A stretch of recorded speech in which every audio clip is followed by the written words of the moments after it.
You ever come home from the hardest years of your life, thinking the worst battles were behind you, only to find out the loudest war isn't fought with bullets or bombs, but with clipboards, newsletters, and people who think they own the world because their lawn looks like a golf course? Yeah, that was my welcome home gift. After 26 years in the Army, 3 deployments, 2 surgeries, and more nights awake than asleep, I came back to where I belonged, my dad's old Chestnut Grove in Coldwater County, Montana. A place where the hills breathe with you, where the soil smells like family, where silence isn't empty. It's healing. My grandfather planted the first row with a mule and a plow older than he was. My dad expanded the grove, not for business glory, but for the simple pride of producing something honest.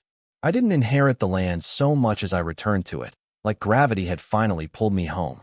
Most mornings started the same.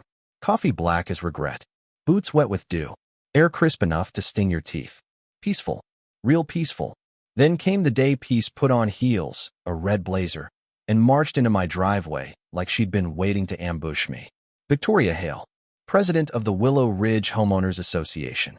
She walked up with that stiff smile people rehearse in the mirror. "Must be Mr. Hill," she said, already judging everything from my boots to my barn. I nodded. "That's me." "We've had concerns," she continued. "Noise. Truck traffic. Disruptions." I told her my family had been harvesting chestnuts the same way for 80 years. Long poles, light machinery, nothing louder than a leaf blower. Her smile dropped. She said the word that told me exactly the type of person she was. Predictability. Some people crave control like oxygen. And Victoria? She was suffocating. I asked her politely not to walk onto my property unannounced again. Thought that'd be the end of it. Oh, buddy, I was wrong. Next day, a Willow Ridge HOA newsletter magically appears in my mailbox, which would have been impressive if it weren't illegal. Inside, a warning about unregulated agricultural activity threatening community tranquility. 2 days later, zoning knocks. Next day, health inspection. Day after that, some guy with a decibel reader stands near my property line like he's expecting a rocket launch. And through it all, Victoria stood there, watching me like I was a wild animal she needed to domesticate. But here's what she didn't know. I had a buyer lined up. A big one. The Montana State Harvest Festival. A buddy from the Army, now a procurement director, tasted my chestnuts and said, "Man, these beat anything I've had in Italy." He offered to buy everything. A 6-figure contract. Enough to push the orchard into the next generation. But I kept quiet. Didn't brag. Didn't post about it. Just worked. And the more she saw the grove come alive, the more determined she became to shut it down. People like her don't hate noise. They hate not being in charge of it. Harvest week arrived with cold mornings and gold light dripping through the branches. Chestnuts thumped onto the ground like gifts from the world itself. My cousin's rusty flatbed crawled up the drive loaded with crates and tools. Then I heard it. The scream. Not fear. Not injury. The special brand of HOA rage. I crested the ridge, and there she was. Victoria, standing in front of the truck with her hand up like she was stopping a tank. "This vehicle is not permitted on Willow Ridge roads," I said. "Ma'am, he didn't drive through your streets. He came off the county road onto my driveway." Her eye twitched. Not a blink. A twitch. She spun around and stomped off, heels stabbing gravel. But she wasn't done. No. She taped a fake safety notice to my fence. Filed anonymous complaints. Parked her minivan sideways across my gate with a sign. Community watch. No unauthorized access. Unauthorized to my own land. Some of the teenagers I hired got spooked. One girl's dad, a sheriff's deputy, said, "If you don't file something official, she's just getting started." So I marched to the county office with every document I owned. Deeds, zoning maps, water tests, licenses, the whole encyclopedia of my existence. The county officer looked it over and frowned. Not at me, at her. "Mr. Hill, your land is agricultural green zone. The HOA has zero authority here." Zero. Zilch. Less than nothing. He printed me a stamped confirmation on the spot. I mailed Victoria a cease and desist so clean and sharp it could have sliced through her delusions. But she didn't stop. People like her never stop. 2 days later, I woke to the strangest sound. Arguing. I followed the voices and found a full-blown barricade at the gate. 3 SUVs parked sideways. Orange cones everywhere. A giant yellow sign. emergency drainage work.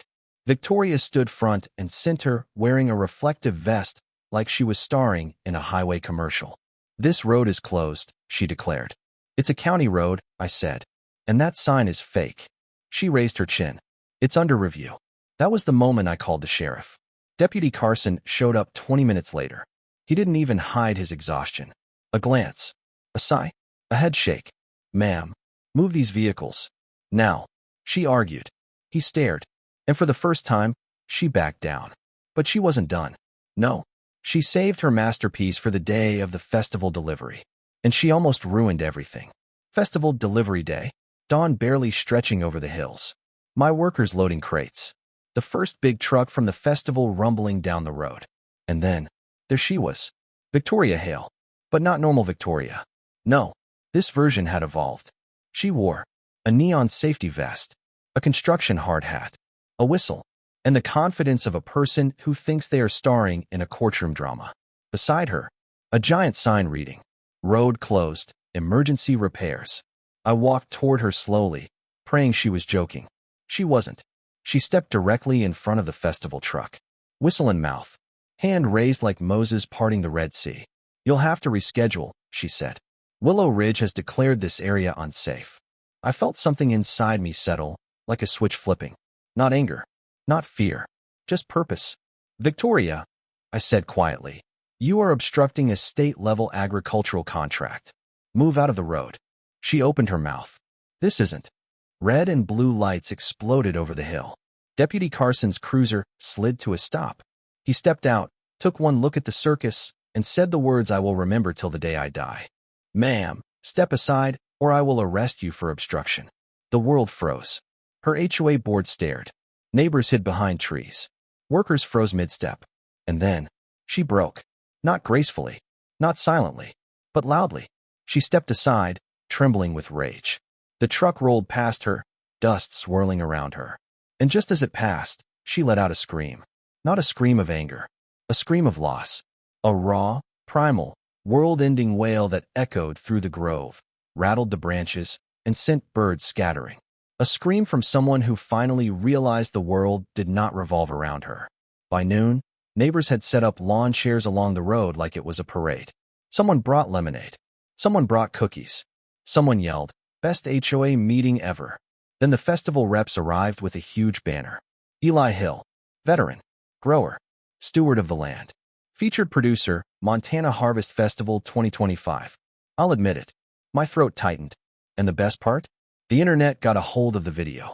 A teenage neighbor filmed everything. Her whistle, her blocking the truck, the sheriff, and, of course, the scream. By Monday, 30,000 views. By Wednesday, 85,000. People remixed it with opera. Added captions like, "Farmer, 1. HOA Karen, 0. And then, the HOA meeting happened. 70 people showed up. 40 chairs. Dozens standing. Someone wore a shirt that said, "My HOA doesn't own me." Victoria tried to spin it. "We were protecting." A guy stood and said, "You screamed at a truck." Silence. They voted her out. On the spot. Weeks passed. Winter came. The orchard rested.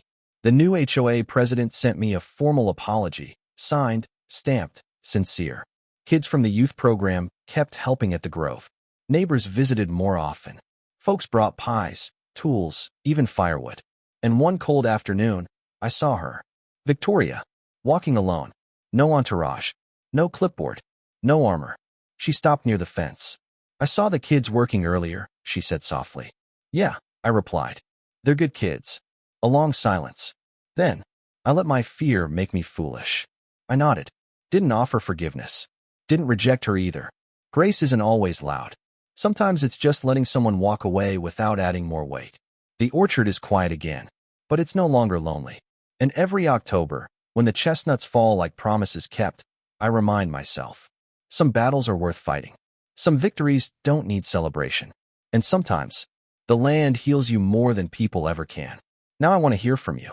Was Victoria truly the villain? Or just someone terrified of losing control? Have you ever dealt with someone, an HOA, a manager, a neighbor, who pushed too far? Tell me your story in the comments. I read every one. And if you believe in justice, dignity, and standing your ground, hit like Hit subscribe and share this with someone who's fought their own quiet battle. Because sometimes the quiet fights, they shape us the most.